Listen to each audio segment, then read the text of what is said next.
ওম শান্তি। আশা করি সব দর্শক ভালোই আছো।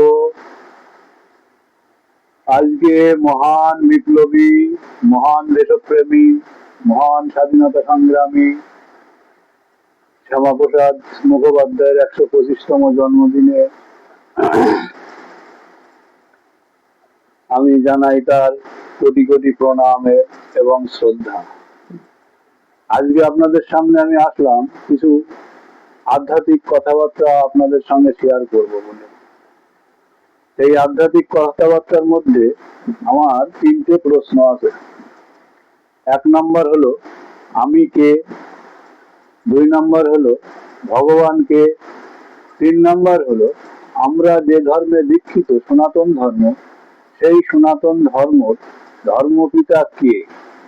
আমরা অন্য অন্য ধর্মের ধর্মপিতার নাম জানি, কিন্তু আমরা যে সনাতন ধর্মী, এই সনাতন ধর্মের ধর্মপিতার নাম আমরা আজও সবাই জানতে পারিনি। তাই ৩টে বিষয়ের পর আমি একটু কথা বলবো। তা প্রথম বিষয়টা, শুধু একটা বিষয় নিয়ে আজকে আমি এই ভিডিওটাই বলবো, সেটা হচ্ছে আমি কে। যদি আপনাদের জানা থাকে কমেন্টে জানাবেন। আমি শব্দটা আমরা প্রত্যেকেই ব্যবহার করি, কিন্তু আমরা জানি না যে আমিটা কি।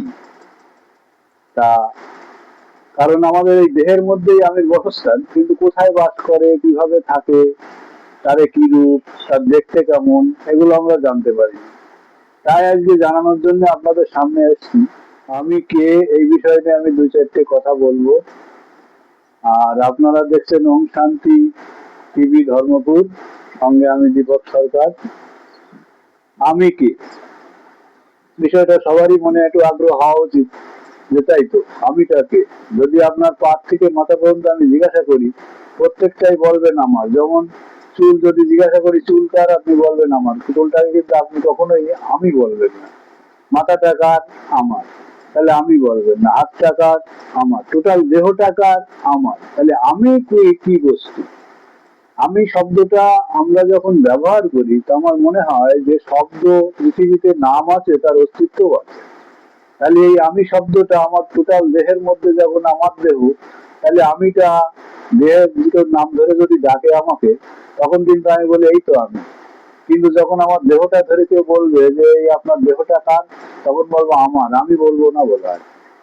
তাহলে আমিটা নিশ্চয়ই দেহের থেকে আলাদা একটা বস্তু।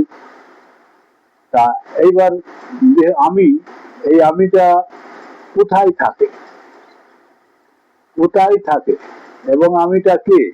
আমি হচ্ছে আত্মা, আমি হচ্ছে আত্মা। এই আত্মা থাকে আমাদের দুই ভ্রুকুটির ঠিক মাঝখানে, দুই ভ্রুকুটির মাঝখানে। এইবার আপনাকে আমি সুন্দর করে যুক্তি দিয়ে বুঝাই দেবো যে আত্মা দুই ভ্রুকুটির মাঝখানে থাকে, যে তার যে প্রমাণ, এই প্রমাণটা আমি আপনাদের ভালো করে বুঝিয়ে দেবো। একটু ভালো করে শুনুন দর্শক। প্রথম হচ্ছে, আমাদের ঘরের মা বোন যারা আছে, প্রত্যেকেই দেখবেন যে টিপটা লাগায়, সেটা ঠিক এই কপালের এই জায়গায় লাগায়। বলুন তো, সারা দেহের এত জায়গা থাকতে, এত বড় দেহ থাকতে, ছোট্ট একটা টিপ নিয়ে সেই কপালের এই জায়গা লাগানোর মানেটা কি? আচ্ছা, তারপরে আপনার যদি কিছু ক্ষতি হয়ে যায়, যত যা হয় দোষ দেন কপালে। যদি আপনার লটারি বাদে, কপালে ছিল।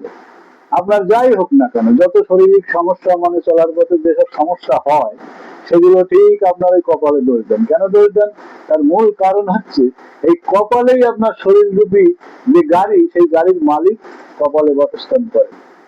আচ্ছা, তার আরো একটা প্রমাণ দিন। ধরেন আপনি একটা ৪ চাকা গাড়ি কিনেছেন, গাড়িটা এবার আপনার যদি খারাপ হয়ে যায়, তাহলে কিন্তু গাড়ি নিজে দিয়ে সারতে পারবে না। গাড়িটা সারার জন্য লাগবে কি? আপনাকে যেতে হবে গাড়িটা নিয়ে গ্যারেজে সারাই করতে। তা ঠিক তদ্রুপ শরীররূপী গাড়িটার কথা ভাবেন।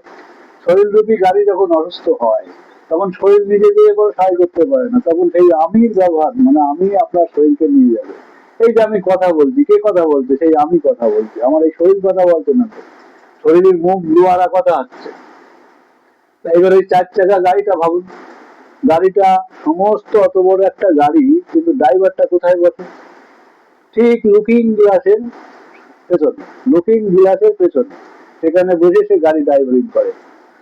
ঠিক তদ্রূপ আপনার শরীররূপী গাড়ি ড্রাইভারের কথা চিন্তা করুন, আপনার শরীররূপী গাড়ির লুকিং গ্লাস দুটো কোথায় আছে?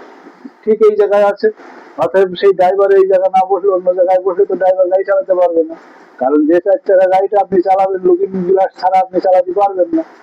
অতএব যে গাড়িটা আপনার চালাতে গেলে ড্রাইভারের একটা নির্দিষ্ট জায়গা থাকে, নির্দিষ্ট একটা জায়গায় বসে গাড়িটি ড্রাইভিং করতে হয়, নইলে গাড়িটা চালানো যায় না। অতএব শরীররূপী গাড়ির ড্রাইভারটাও নির্দিষ্ট একটা জায়গায় বসেই গাড়িটা চালায়। সেই হিসাবে আমি আমার যুক্তি দিয়ে বলছি যে গাড়ির ড্রাইভার দুই ভ্রুকুটির মাঝখানে থাকে। আচ্ছা, এবার যে আমি শব্দটা বললাম, সেই আমি শব্দটায় যে আত্মা বললাম, সেই আত্মাকে দেখতে কেমন?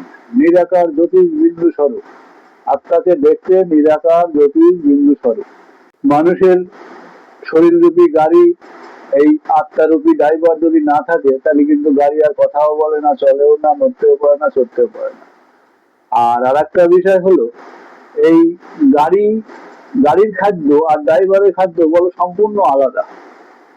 কারণ গাড়ি খায় তেল মোবিল, আর ড্রাইভার খায় ডাল রুটি আটা। কিন্তু সেই রূপ শরীররূপী গাড়ির যদি ভাবনা করা যায়, তাহলে আমরা শরীররূপী গাড়ি কি খায়? ডাল রুটি আটা।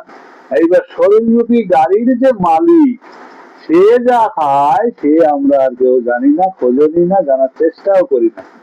নমস্কার দর্শক, এই পর্যন্ত। আমি আজকে প্রথম এই চ্যানেলে ভিডিও করছি।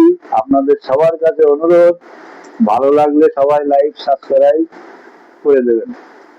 ওম শান্তি।